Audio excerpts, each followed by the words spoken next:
안녕하세요. 오늘은 실기 시간인데 유화를 다뤄볼 거예요. 지금 제가 지금 운영하고 있는 이 채널이 신석준 민문학 스튜디오인데, 제가 전에 활동했던 채널 신석준 민문학 연구소의 채널에서 가장 조회수가 많았던, 인기도가 가장 높았던 컨텐츠를 오늘 다시 한번 제가 그림으로 그려보려고 합니다. 그 이유는 딱 한 가지예요. 그 당시에 영상이 굉장히 카메라 초점이 안 맞아요. 카메라가 너무 움직여서 어지러워요. 그 다음 빛 반사가 너무 심해요. 심지어는 카메라맨 좀 바꿔주세요 라는 그러한 불만 요소들이 저한테 댓글이나 카톡, 문자로 굉장히 많이 날라왔었어요. 그럼에도 불구하고 그 유화 그리기 이 한편으로 올마스터라는 그 컨텐츠가 인기가 참 좋았어요. 다시 한번 우리 구독자 여러분에게 감사의 말씀을 올립니다. 오늘은 그래서 정말 좋은 영상을 우리가 찍으려고 노력을 할 거예요. 그리고 그림을 그리는 거는 그 당시에 그렸던 그림이 백두산을 제가 그렸었는데, 그 백두산이 제가 백두산을 2번을 실제로 갔다 왔어요. 정말 밑에는 가을인데 위에는 눈이 하얘요. 그래서 백두산이에요. 중국 사람들은 장백산이라고들 하죠. 오늘은 그 그림을 다시 베리에이션 할 거예요. 그때는 이렇게 세로로 그림을 그렸었는데, 오늘은 이렇게 가로 형태로 베리에이션해서 여러분한테 이 영상 하나에 유화 기법이 다 나와요. 제가 하나하나 면밀하게 그림을 그리면서 설명을 할 거예요. 예를 들면 무슨 바링 기법, 그레이징 기법, 그 다음에 브랜딩 기법, 임파스토 기법, 웨트 온 드라이 기법, 웨트 온 웨트 기법. 머리 아프죠? 그러나 제가 지금 그림 그리면서 하나하나 쉽게 설명을 하면 여러분들도 아주 재밌게 유화를 이 한편으로 공부할 수 있을 거예요. 자, 잠시 후에 제가 그림 그리는 모습을 사랑의 눈으로 봐주시길 바랍니다. 잠시 후에 봬요. 자, 이제 이 그림을 이렇게 아까도 얘기했듯이 저번엔 세로로 그렸지만 이번엔 가로로 할 거예요. 근데 유화에서 주의해야 될 점이 있어요. 스케치를 할 때 사비 연필로 하면 안 돼. 왜요? 사비 연필은 흑연이기 때문에 기름이 올라타면 흑연이 더 기름하고 섞여서 계속 짙어지는 거예요. 시커멓게. 그래서 유화에서 스케치는 그냥 유화 물감으로 스케치를 하든가, 아니면 그것이 좀 겁이 난다 그럴 때는 이렇게 콘테 연필을 화방에 가면 팔아요. 콘테 연필로 하면 기름이 묻어도 아무 이상이 없어요. 그럼 이렇게 대강 콘테 연필로 스케치를 하는 거예요. 내가 이렇게 할 때 유화는 수채화하고 달리 조금 어긋나도 수정이 나중에 가능하다, 그 생각을 마음속에 품으면 그림을 그리는 게 스트레스 없이 즐거울 수 있어요. 항상 기저선은 반에 걸리면 안 좋다. 물론 이게 원고 자체가 반에 안 걸렸겠지만 하늘과 땅을 나누는 선, 그 나누는 선을 우리는 기저선이라고 한다. 제가 여러 번 말씀을 드린 적이 있어요. 그래서 기저선이 이 화면 반에 오면 굉장히 답답한 구도다는 거예요. 그래서 반에 올라오지 않게 한다. 자, 그 다음에 이제 그러면 본격적인 그림을 한번 그려 볼 텐데, 처음에 스케치를 할 때는 뽀삐유나 린시드유를 사용하지 말고 테레핀으로 이렇게 먼저 묻혀서 자기가 그리고자 하는 색에 가장 가까운 색을 한번 이렇게 연하게. 테레핀은 유화 물감을 풀어주는, 확산시키는 작용을 해요. 기름 종류는 고착하는 역할을 하고 그러한 성분을 잘 알아야 돼요. 그래서 이렇게 테레핀을 묻혀서 스케치를 하면 스케치가 굉장히 잘 나갈 수 있다. 잘 나간다. 이렇게 대각만 이런 거 할 때 산을 너무 자세하게 스케치하면은 바보야, 바보. 왜 바보냐? 하늘 그리기 할 때 산을 침범할 수가 있으니까 거기까지는 필요가 없어요. 나 같은 경우는 여기까지만 해도 스케치는 끝이 났어요. 여기까지. 자세히 안 그려도 돼. 스케치 할 때는 자기가 그냥 이렇게 즐거운 마음으로 이렇게 하면은 스케치가 어느 정도 다 끝났다고 할 수 있어요. 자, 이제 그러면 본격적인 채색이 들어가야 돼. 그러면 하늘이 갖고 있는 색을 만드는 거야. 이렇게 하늘이 푸릇하고 파랗다고 말한 사람은 레오나르도 다빈치였는데, 우리 동양에서는 하늘을 검게도 표현을 했어요. 옛날 사람들은. 그리고 유화를 할 때 항상 색을 좀 여러 가지를 섞어서 그 색톤이 조금 채도가 좀 떨어지게끔 하는 것이 좋은 그림을 만들어내는 비법이에요. 이렇게 채도가 확 떨어진 색이 올라가요. 이렇게. 그 다음 너무 한 가지 색으로만 하지 말고 또 다른 색으로, 너무 한 가지 색으로만 하면 안 돼. 그러니까 요 한 가지가 메인 색이면 이 옆에 다른 색을 섞어서 또 다른 A라면 A-1, 그 다음에 또 다른 색을 섞으면 A-2가 나오게끔 자기가 먼저 만든 색을 기본색으로 하고 옆에서 다른 색을 만들어 줘야 돼.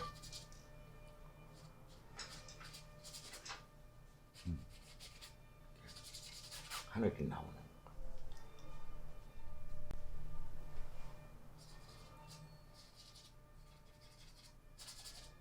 그리고 하늘을 그릴 때 머릿속에서 이거는 수학 공식처럼, 물론 꼭 그런 건 아니야. 이 세상에 꼭 그렇다는 건 없어요.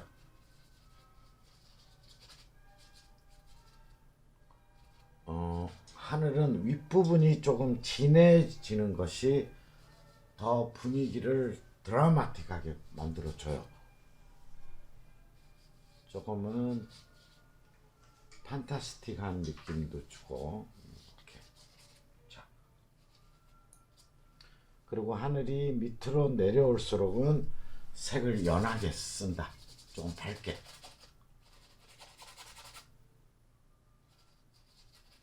그리고 또 다른 색으로 약간 분위기를 좀 만들어 주는 것도 중요해요.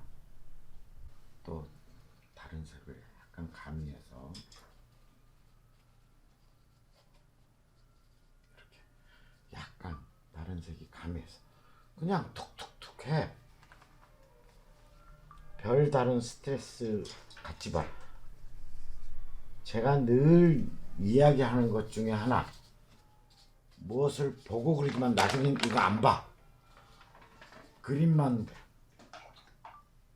자, 이제 그 다음에 여기에서 이 백두산에서 나오는 화려한 황혼 느낌을 한번 칠을 한번 해주는 거예요.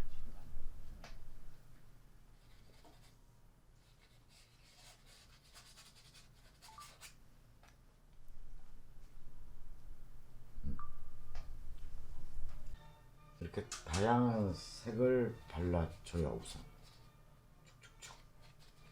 너무 어렵게 느끼실 필요가 없어.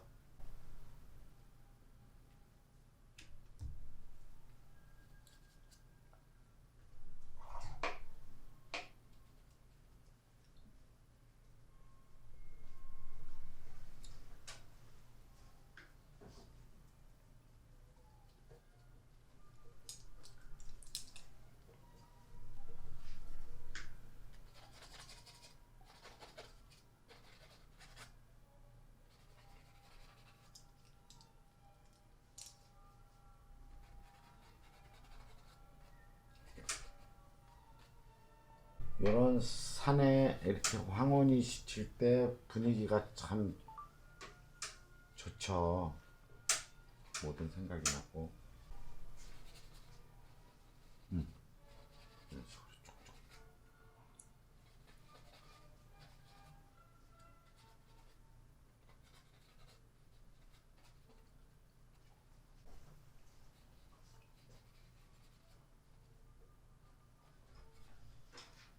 그리고 유화를 그릴 때 가장 바람직한 붓이 이렇게 여러 개를 동시에 왼손에 놓고 색이 바뀔 때마다 바꿔주는 거 굉장히 좋아요.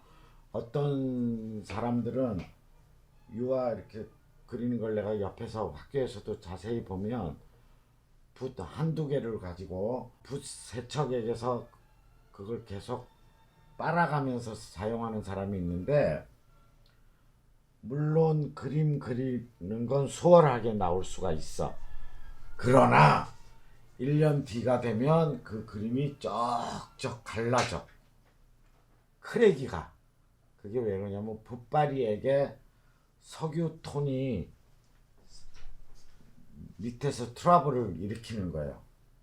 그래서 마치 옛날에 안 좋은 물감을 썼을 때 르네상스 때 그림처럼 모나리자를 확대해 본 것처럼 그림의 모자이크 현상이 일어나는 것이 바로 붓바리액이 곧바로 빨리지 않고 올라가서 그렇다라는 거예요. 좀 조심할 필요가 있어요. 지금 내 앞에는 없지만 네 하는 구독자분이 있네. 복 받을 거야. 그런 사람들은 이렇게 다양한 색을 올려주는 거예요. 뭐 그림 그리는데 별 스트레스 안 받아도 돼. 선생님, 그런 말 하지 마세요. 선생님은 잘 그리니까 스트레스 안 받죠. 우리는 엄청 받아요. 그 말도 맞죠, 사실은. 그런데 자기 그림 망쳐도 자기가 망치는 거야. 자꾸 해보면 자신감이 붙어서 나중엔 그런 스트레스조차 없어져요. 내가 그건 보증할 수 있어. 이런 식으로 다양한 색상이 어우러지고 있어요. 자, 이렇게 제가 지금 다양한 색깔로 그림을 그렸어요.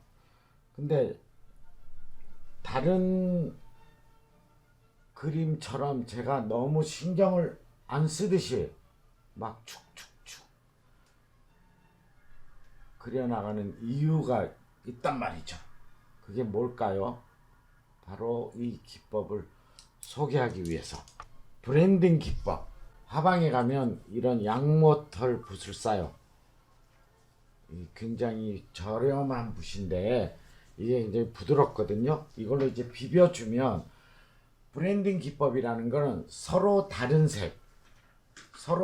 색을 부드럽게 이어주는 기법이거든요. 그래서 이렇게 문질러 주면 서로 다른 색이 어울리겠죠. 조심해야 될 거는 이 브랜딩 기법은 물감이 말라버리면 안 돼. 그러니까 물감이 마르기 전에 비벼야지 된다라는 게 있겠죠. 이런 식으로.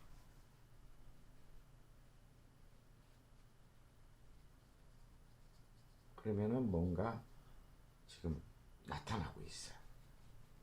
멀리 가기도 하고. 자, 이제 어느 정도 비벼진 데서 구름이 조금 안에서 감도는 걸 할 때는 조금 신중할 필요가 있어요. 이런 식으로 조금 신중할 필요가 있다. 이 세상이 다 그래. 모든 게 다 편하기만 하면 안 돼. 조금은 신중하게도 한다.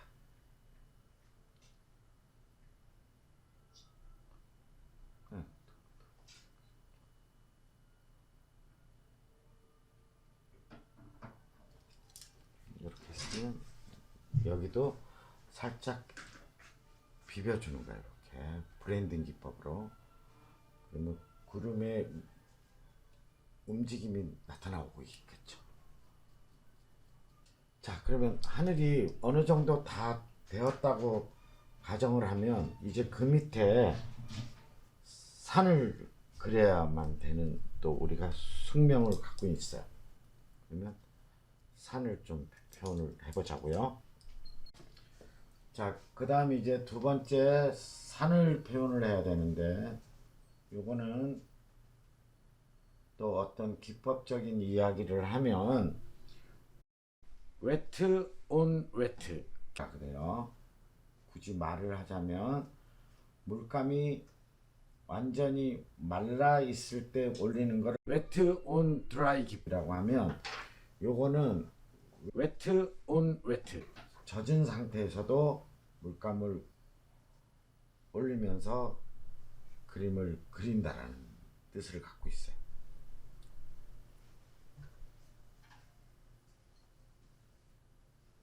조금 정하게 이렇게 그림을 그리는 거예요.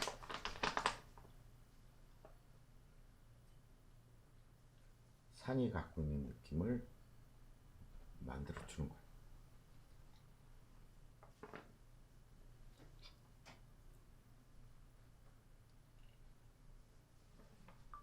그리고 적절하게 다른 색들이 좀 섞이기도 하고.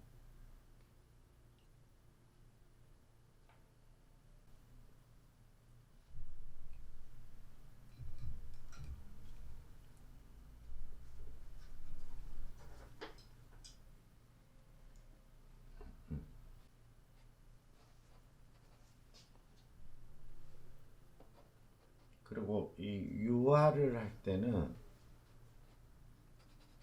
붓은 돈모가 가장 좋아요.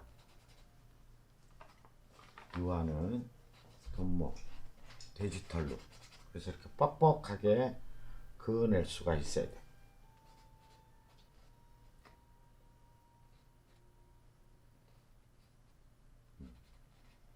다른 색들이 적절히 깔리는 거예요.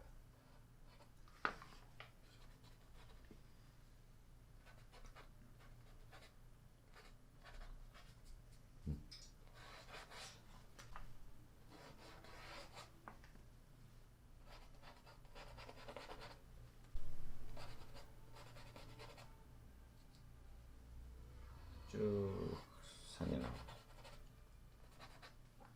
우리가 이제 백두산 그러면 우리가 이제 백두산 그림 그리기 하면서 우리가 이제 교육 프로그램이니까 조금 교육적인 이야기를 좀 할 필요가 있어요.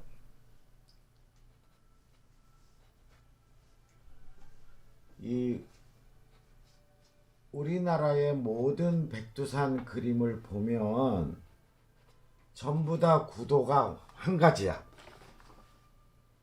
천지못을 포커스로 해서 동그랗게 나타나 있는 백두산. 어떤 백두산 그림을 봐도 다 그러고 어떤 백두산 사진을 봐도 다 그래요.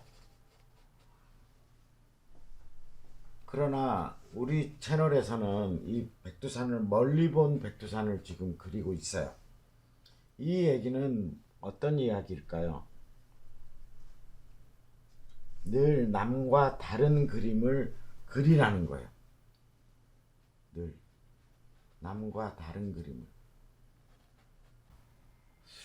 우리나라 사람들은 예전부터 감성이 풍부해서 산 이름도 한 가지만 가지고 있지 않아요.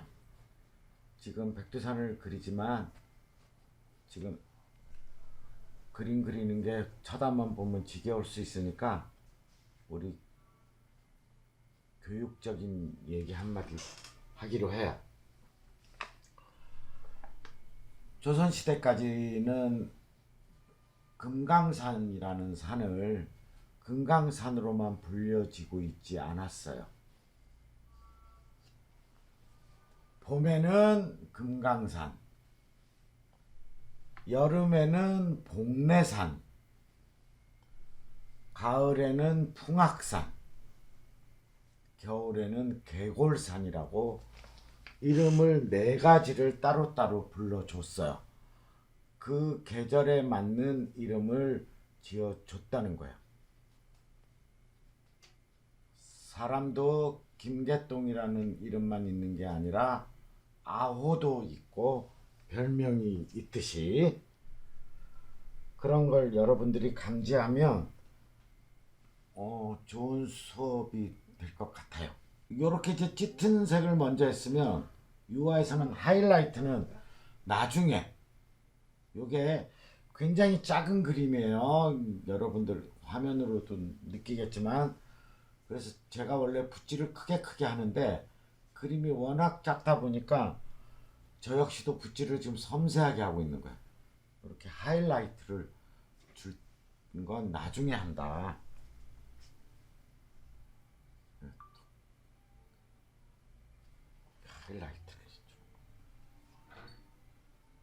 하이라이트를 나중에 할 때 이 그림은 살아나고 있어요. 자, 이제 산이 어느 정도 되었으면 그 밑에 들을 그리는데, 이 산과 들의 경계점은 조금 일부러 구분시킬 필요가 있어요. 이렇게 조금 진하게. 그것도 그림을 그리는 사람한테는 하나의 아이디어일 수도 있어요. 실제로는 구분이 크게 안 나지만 그림을 돋보이게 하는 요소로 들과 산에 떨어지는 경계선은 조금 진하게 한다. 그러면서 주제를 살려주고 부주제는 죽어준다. 영화도 마찬가지야. 맨날 잘생긴 사람만 영화 속에 다 나오면 그 영화 됐다 재미없어. 조금 간혹 주인공보다 못생긴 사람들이 나와줘야 영화가 만들어져요. 이렇게 좀 더 튀지 않는, 좀 더 그 밑에는 튀지 않는 색으로 또 밑에를 조금 밝게 깔아준다. 또 이제 다른 기법을 제가 소개를 할게요. 이 밑에는 발임 기법이라고 있어요.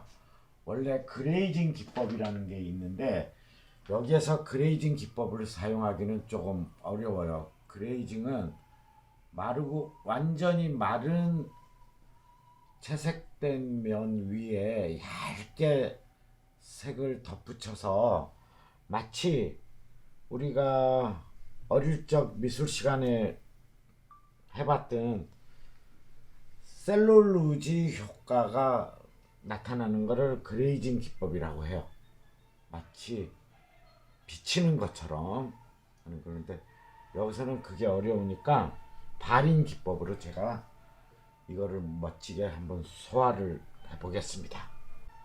여기에 있는 들이 갖고 있는 그런 찬 기운을 좀 주기 위해서는, 왜냐하면 산에 지금 눈이 있는 게 나타났으니까 이 밑에도 조금 차가운 기운을 줄 필요가 있겠죠. 그러면 바이올렛 계통의 조금 밝은 빛으로 이렇게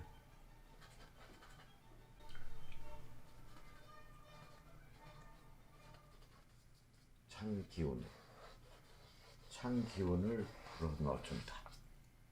그리고 지금 이 그림을 아직은 다 그리질 않았지만 전체적으로 보면 어머 교수님 전부 다 보라색 톤이 너무 많아요. 교수님이 보라색을 좋아하셔서 그렇죠 라고 말을 할 수가 있는데 그건 오답이야. 오답. 왜 오답이냐면 멀리 보이는 것은 항상 푸르르게 보인다라는 사실을 여러분들은 꼭 알아줬으면 좋겠어요. 푸른색이나 보라색으로.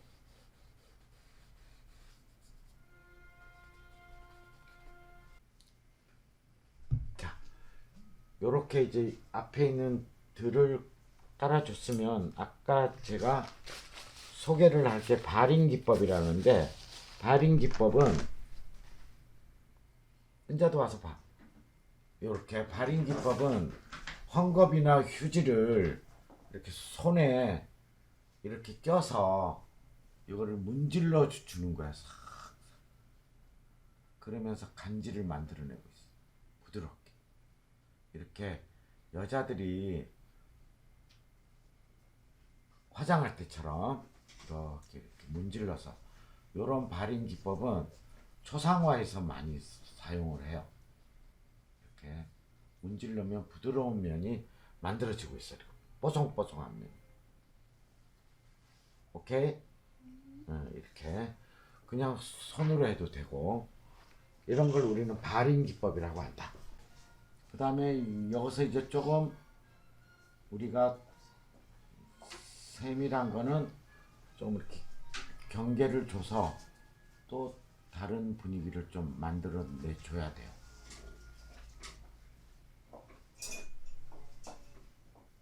무언가가 막 있는 것처럼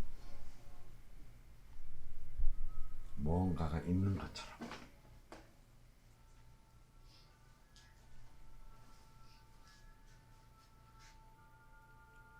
뭔가가 있는 것처럼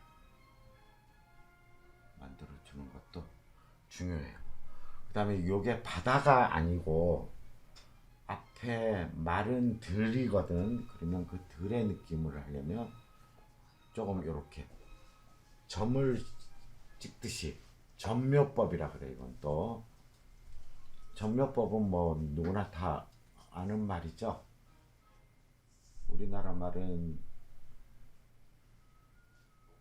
60%가 넘게끔 한자어이기 때문에 한자만 많이 알아도 공부를 잘할 수 있어요.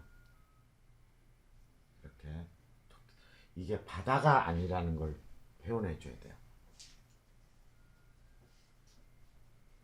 여기서 잠시 우리 감독님이 화면을 좀 클로즈업을 좀 해주는 게 독자들한테 예의일 것 같아요. 자, 이렇게. 자, 이제 어느 정도 그림이 내가 하고자 하는 그림이 모양을 갖춰주고 있어요. 그리고 색을 그림에서는 조금 다양하게, 사진에서는 한 톤으로 보여지는 그림일지라도 조금 그림에서는 여러 가지 색이, 모네가 그린 수연이라는 작품을 보면 실제 연못은 그냥 파랗게 때로는 허옇게 보여요.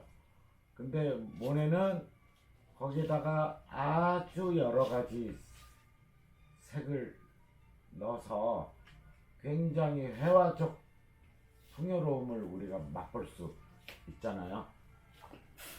그런 것처럼 색을 다양하게 구사를 한다. 뭐지? 중요한 이야기야. 자, 다음 이제 다 끝났어. 자, 이제 마지막으로 임파스토 기법을 소개하면서 이 아랫부분을 표현할 거예요.